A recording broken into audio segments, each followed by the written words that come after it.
Bismillahirrahmanirrahim.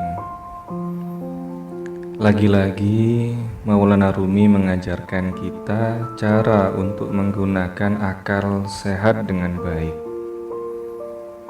Suatu saat ia berkata pada sahabatnya, "Jika aku pernah tidak memuji kalian saat kalian berbuat baik, bukan berarti aku tidak menghormati atau lupa cara menyenangkan hati kalian. Tapi yang terjadi adalah saat itu aku takut mendahului Tuhan dalam memberikan anugerahnya kepadamu. Bisa jadi Tuhan sudah mempersiapkan pahala yang besar sebesar gunung atas kebaikanmu. Tapi karena pujianku dan terima kasih yang kuucapkan kepadamu, pahala itu menjadi mengecil, dan yang turun kepadamu hanya sebesar gundukan kerikil saja. Itulah mengapa aku diam. Biar Allah saja yang melunasi dan berterima kasih langsung kepadamu dengan caranya sendiri." Syekh Nazaj Al-Bukhari adalah seorang rohaniawan hebat.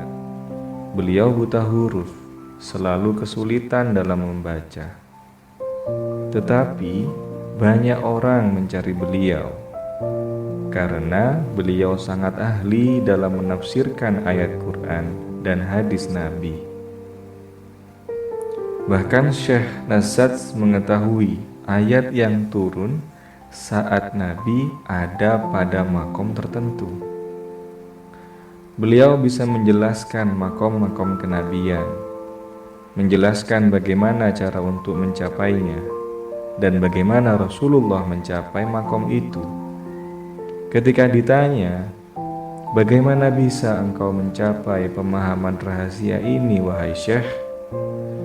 Beliau menjawab, "Karena aku mencintai ilmu yang aku dapatkan dari kitab dan guru-guruku."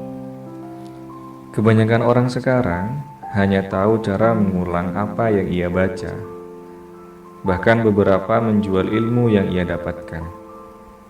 Bukankah ketika kita mencintai sesuatu, kita jaga dan kasihi ia senantiasa ada dalam jiwa kita, bukan malah menjualnya atau mengobralnya.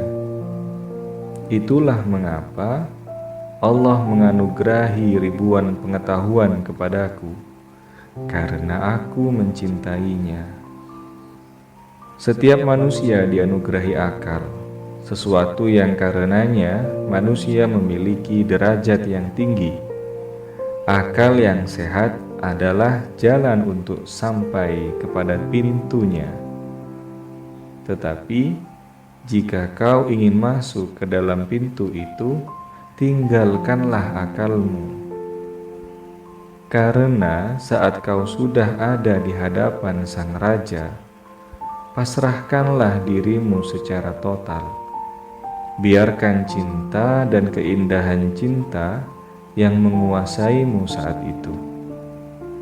Tanpa harus bertanya mengapa dan bagaimana, yang semuanya bersumber dari akal. Oleh karenanya Tuhan menciptakan hati nurani sebagai penyeimbang akal. Letaknya di dada sebagai sumber segala rasa, segala keyakinan. Kelapangan dada tidaklah terbatas.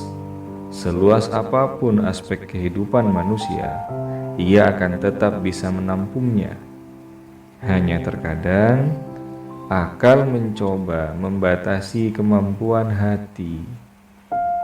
Padahal jika hatimu sudah sangat tajam, kamu akan sanggup meneguk hikmah dari setiap kata yang terucap. Bahkan dari kata yang tidak terucap pun kamu mampu merasakan hadirnya. Sekali lagi, untuk bisa sampai ke pintu Tuhan, akal memang diperlukan. Tapi untuk bisa masuk ke dalam pintu itu, tinggalkanlah akalmu.